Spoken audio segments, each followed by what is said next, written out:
I love this guy.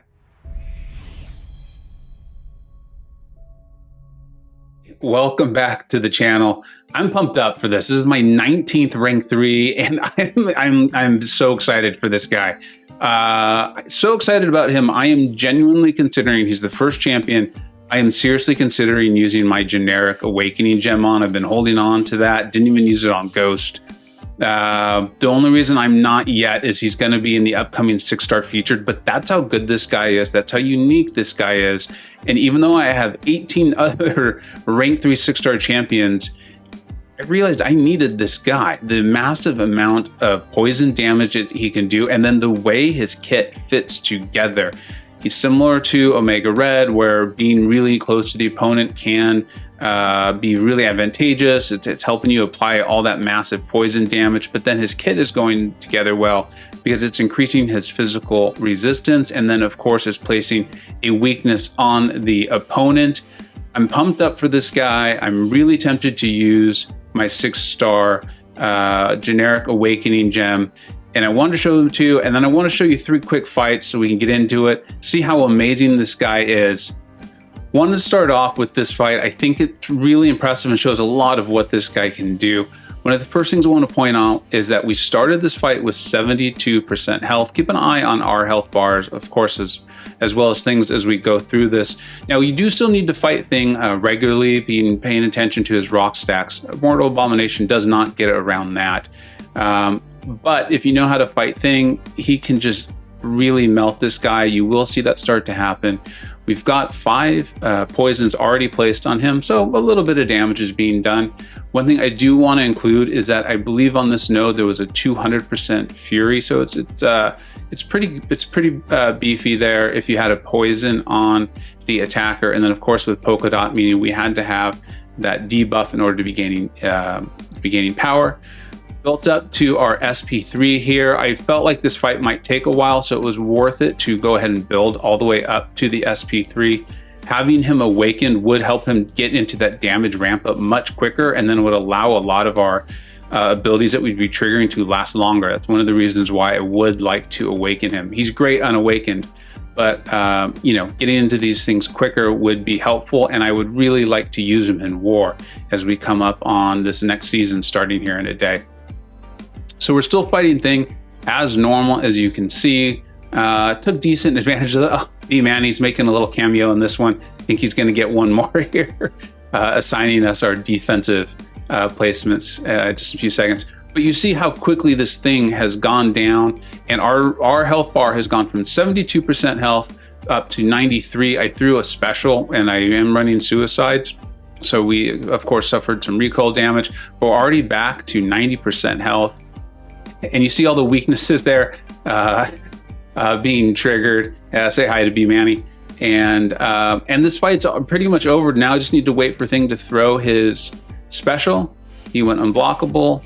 And we're going to go ahead and just finish this. As you see, we weren't even really able to get into the huge damage ramp up there with the toxic auras from the SP2, but that's fine. It is what it is, and that just shows you how quickly he can destroy things once he gets going.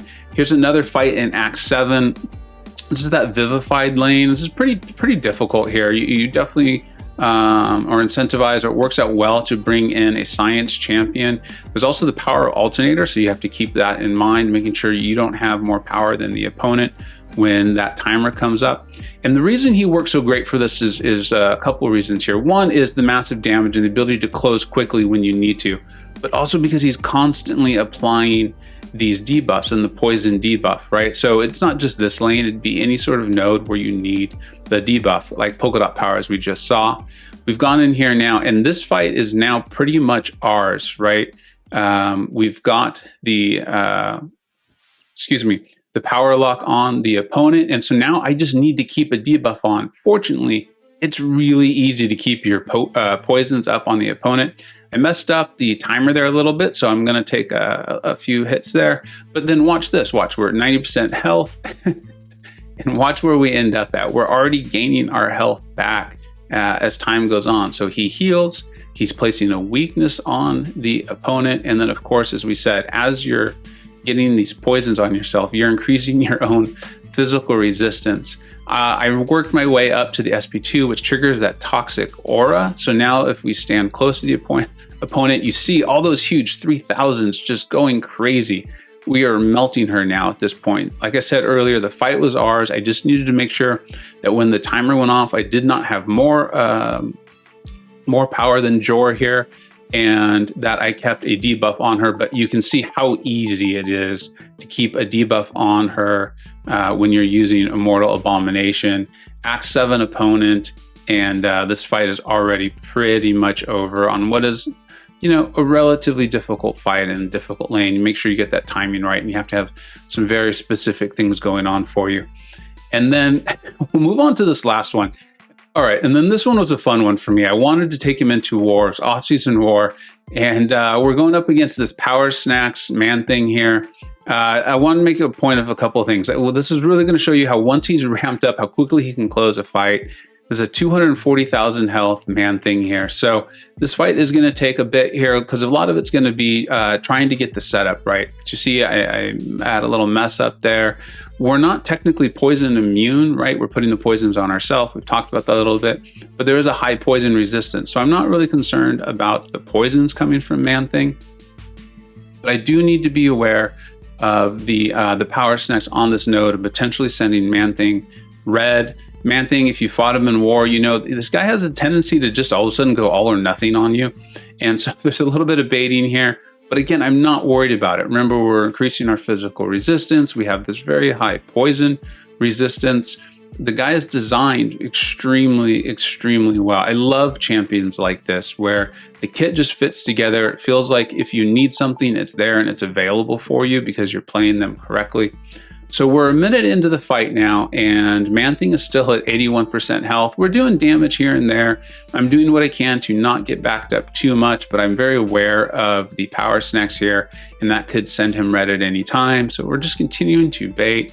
We've got that very small petrify there. It's not significant. It does stay on for 25 seconds, but it only reduces the ability, the power rate by 20%. So it's not overly strong, but it's on there for quite a while. It's a big reason why he's considered such a great counter to Dr. Doom. But again, so we're really just kind of setting up the fight here. I'm looking if I can to get my way to the SP2 or the SP3. We do have a significant amount of poisons on ourselves, and that's going to be really helpful here as we get into this. Just a few more seconds. 3 minutes into the fight, he's at 59% health. Here we go. We've got our opportunity. So we're at 257 in the fight, and he's at 53% health. Let's see how this goes for the rest of this fight. All right, one more special here.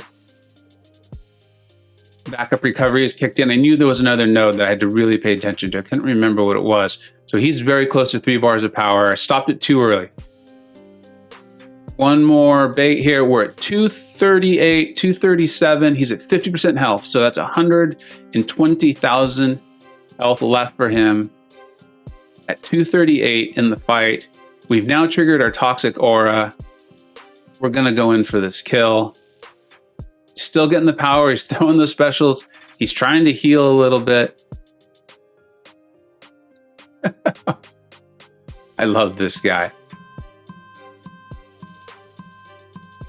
28 seconds, 120,000 health, gone. Just like that. I'm so excited for this guy. I really think I'm going to get to use him in war a little bit. Of course, it'll come down to matchups and planning all that stuff. And so, you know, I'd rather win the war than get to use my new favorite toy here. This guy's awesome. Let me know what you think. I definitely want to get out a full breakdown on him, going over, you know, the pluses, minuses, that sort of thing with some how to use. But let me know what you think.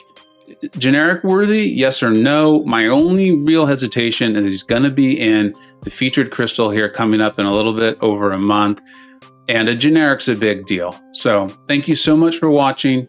Let me know what you think. Take care. I hope you either learned something, were entertained, or even better, a little bit of both. Don't forget to like, subscribe, and follow on Twitter at Vega Gaming 583. Thanks so much for watching. Take care.